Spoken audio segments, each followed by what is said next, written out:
It's just me. We're just doing me here on the episode today. I get to regale you with my sweet, sweet tales of being out in Little Rock, Arkansas, Memphis, Tennessee. Consider this whole episode a giant Tim's story time, and what a giant, exciting thing for all of the listeners and viewers today. What an exciting, exciting show it will be. So it is I, Tim McLaughlin, your host. That's right, I just got back from Little Rock, Colorado. I just got back from Memphis, Tennessee. Went to Memphis, Tennessee. My flight was delayed 6 hours. That was pretty cool. Really sucked. So my flight gets delayed 6 hours. I get to Memphis. Turns out the venue that I am performing at had fired all of its employees. The manager fired all the employees, and then the manager got upset that he was doing so much work, so he quit. So the entire week, getting up to when I was supposed to perform there, the venue was closed, and they had been posting on Instagram that they were closed. So I get to Memphis, and my buddy says, "Hey, there's been a little snafu with the booking." And I said, "Oh, cool. Glad I flew in for this. This is great." So 3 people showed up. All 3 of them walked out halfway through my set, which was good in a way that it really makes you feel like you're doing it right. There was a man on before me, a young man by the name of Cowboy Fly. And this young man, Cowboy Fly, was doing a bit, and listen, I don't think I'm speaking out of school here when I do the little bit for you because it was cracking my ass up. He said he was going to, if aliens came down, he said, "Y'all know me. Y'all know I'm a freak. I'm going to have sex with those aliens." Now, we don't know what if the aliens is dudes, and now you're space gay. And he kept talking about being space gay, which, of course, was very funny. And then he said he was an extraterrestrial, which also made me laugh. And then I went up there, did my little thing. Everyone left before I was done. And it felt good to be back on the road doing comedy. So the next morning I get up. This is the catching up segment of the show. The next morning I get up at around 6:30 in the morning so that I can catch my 7:30 megabus to Little Rock, Colorado. I have to go to the MATA transit something. So they don't give you an exact address on the Megabus website because I think they're trying to do like this cool thing where, you know how like comedy shows will be like secret lineup. This is a secret lineup. Who's going to show up? I think the Megabus is like, it's kind of a secret where the bus is going to be. So we're not going to give the exact address. We'll just give the name of the thing. So I copy and paste what I have from the internet. I put it into the Uber app. The Uber drives me to what I can only describe as one of the worst neighborhoods I've ever been to in my entire life. And we go to the MATA transit stop for the city buses of Memphis. And there's a security guy smoking weed.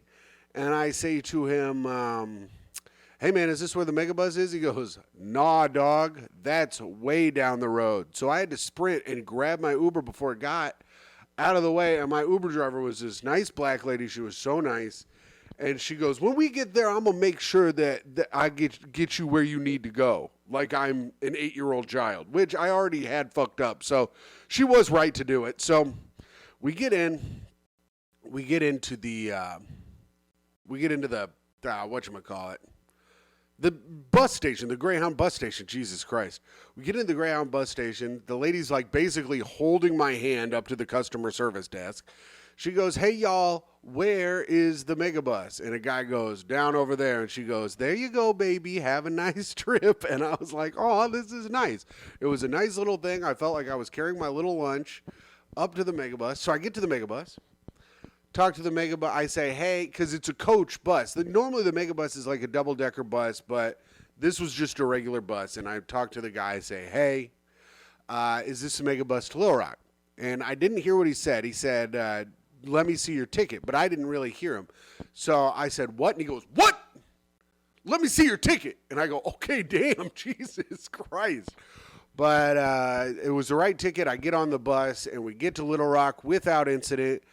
It was a nice time in Little Rock. The bus there was pretty sick, though, because there were only 8 people on this huge-ass bus. So I got to, like, stretch out, took a little nap getting on the way there. So that was good. All of the fright from almost missing the bus from going to the wrong place it had gone away. It had melted away, and I was on my way to Little Rock. We get to Little Rock, and to the people of Little Rock, I am sorry to say this, but Little Rock is a shithole full of idiots.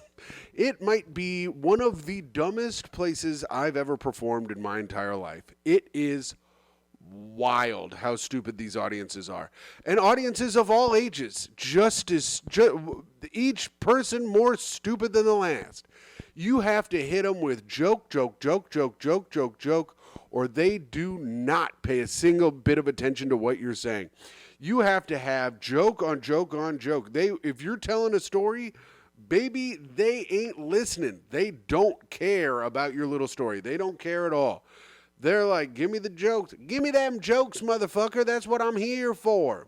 And boy, oh boy, were there. It was like going to it was like, you know what it was a lot like? It was a lot like the gathering of the Juggalos with less Faygo and more alcoholic Mountain Dew, which I did. I have not been having sodas, but I did break my sodas this week a little bit when I took a sip of alcoholic Mountain Dew and alcoholic Baja Blast. I had to taste them.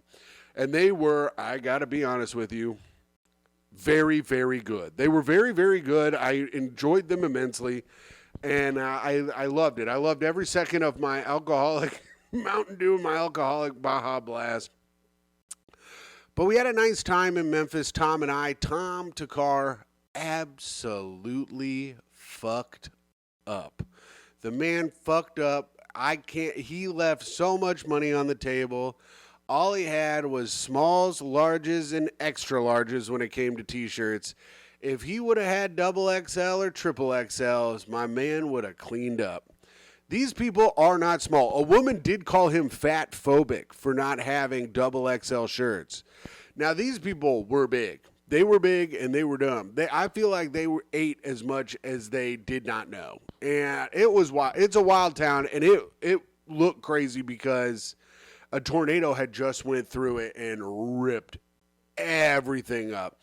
There was just rubble everywhere, all over the ground, just houses just destroyed everywhere. But it was a good time. I sold a bunch of koozies. They really liked that I had 2 different style camo koozies. They thought that was pretty cool that I did that for them and everyone in the Midwest. They got a big laugh every time, so that was good. And it was a good, nice little time. The Razorbacks game was literally at the exact time as our show on Saturday, so that really fucked us as far as attendance. But imagine if it's earlier in the day, everybody shows up drunk, because I think that 90% of the people in Little Rock, Arkansas are driving drunk. I really do.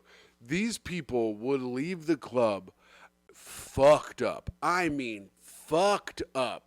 And they just hop in their car and they head on home. And we were talking about the cops or something. I was talking about how cops are bullshit or something. And this woman goes, yeah, I mean, we was in court last week. Cop up there lying and lying and lying. He lying about everything. And I was like, yeah, that sounds about right, you know. And I don't know if they got a DUI, but I had to assume that they did because they were drunk as hell. But yeah, so if you're listening to this and you were at the Little Rock shows, thank you for coming out. We really appreciate you guys. You guys are great. But I did have fun in Little Rock. It was a very good time. And shout out to the Looney Bin in Little Rock. That was a very fun time. And shout out to, of course, Tom Takar, the man who makes my dreams come true and takes me to the places I've never wanted to go. So it was fun. We had a great time, and I got back to Indianapolis. I got back to New York, watched the Indianapolis Colts. They won, and it all turned out to be a great weekend, all in all. Felt bad that Micah got sick, but here we are now doing the show, and now